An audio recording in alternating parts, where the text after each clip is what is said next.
nós vamos lá na origem para saber como surgiu isso, tá certo? Foi lá entre o século XIX e os primeiros anos do século XX que foi entendido que a realidade do nosso cérebro ela consegue entender as partes a partir do momento. O que isso significa?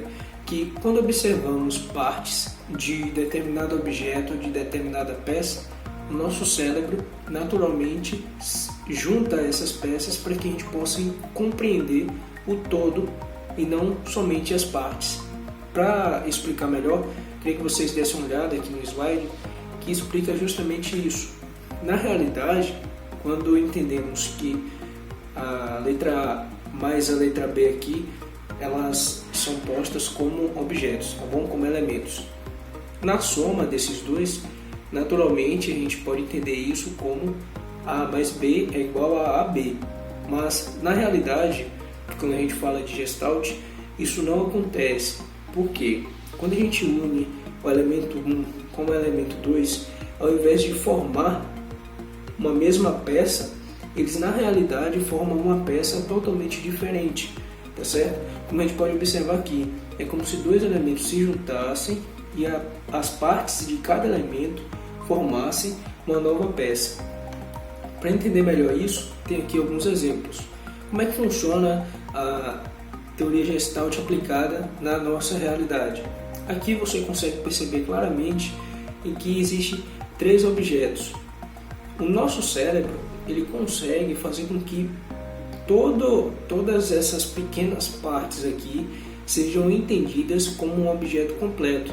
Por exemplo, aqui nesses três cilindros, nesses três círculos, com essa cavidade aqui parecendo um Pac-Man, na realidade a gente consegue ver claramente um triângulo formando aqui dentro desses três elementos. Então a soma de cada elemento desse forma um novo elemento dentro desse espaço negativo aqui, que é justamente um triângulo.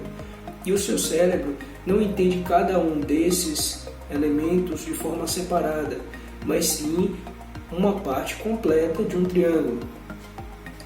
A mesma coisa acontece aqui nessa segunda imagem. Você consegue perceber que é uma bola com espinhos.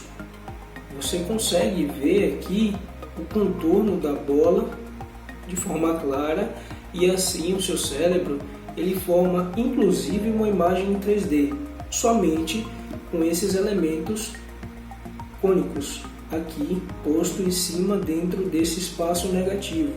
Aqui o seu cérebro consegue montar um círculo, uma bola na realidade, em que nessa bola estão alguns elementos que se assemelham com espinhos. Dessa outra imagem aqui, nessa terceira imagem, você consegue perceber que tem uma cobra. É como se a cobra estivesse entrando e saindo do chão. Mas na realidade só tem três pedaços separados que pouco se assemelham com uma cobra. Mas olha só como a gente consegue perceber e juntar isso, entender de uma forma rápida e clara. Isso tudo faz parte da teoria Gestalt. Trazendo mais exemplos, mas agora na prática, dentro de projetos complexos de logotipo, eu trouxe aqui alguns exemplos que fazem com que a gente possa considerar um design realmente incrível, que aqui a gente pode entender claramente a palavra que está sendo formada e ao mesmo tempo entender a imagem por trás dessa palavra. Aqui na imagem panda é um logotipo bem simples, mas ao mesmo tempo complexo. É uma coisa fantástica que o Gestalt proporciona para o design.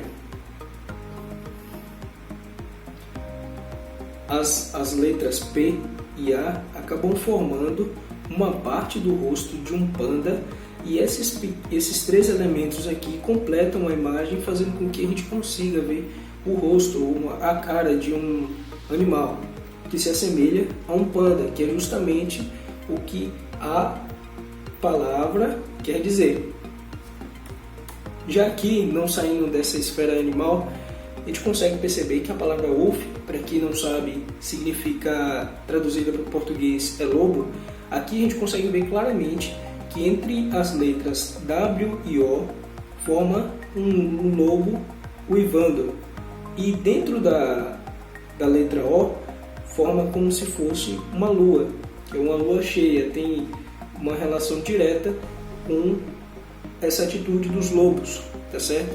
Então, uma coisa simples, um logotipo simples, mas que aplicado à teoria Gestalt provoca um interesse enorme no nosso cérebro e faz com que a gente raciocine de uma forma que nem mesmo a gente consegue entender pensando de maneira simples. Você tem que realmente parar para analisar, mas de qualquer forma chama muita atenção, e que se você aplicar isso aos seus projetos de logotipo, até mesmo de projetos simples de banner, de cartões de visita, isso vai chamar muita atenção do público e com certeza vai atingir o objetivo da peça, tá certo? Então eu trouxe aqui um pouco da importância da teoria Gestalt para vocês. É muito bom saber disso e principalmente aplicar isso nos projetos. Tenho certeza que vai fazer com que os seus projetos sejam muito mais valorizados pelos seus clientes e faça com que chame a atenção deles. Se você quiser saber mais sobre essa teoria, sobre esse fundamento e outros, eu vou deixar aqui o link abaixo, tá certo? Caso você queira saber mais, eu vou deixar o artigo completo aqui, tem lá no nosso blog, ou se quiser aprender de uma forma mais completa num curso que eu vou deixar o link aí embaixo, você pode acessar o link, tá certo? Lá você vai conseguir ver todo o conteúdo programático do curso e tudo que vamos falar de fato dentro do curso, que tem a ver com os princípios do design. Assim, tem certificado válido em todo o Brasil. Assim, vai ser o primeiro passo para você se tornar realmente um designer profissional, tá bom? Então fica a dica aí, até o próximo vídeo da nossa série aí do curso gratuito.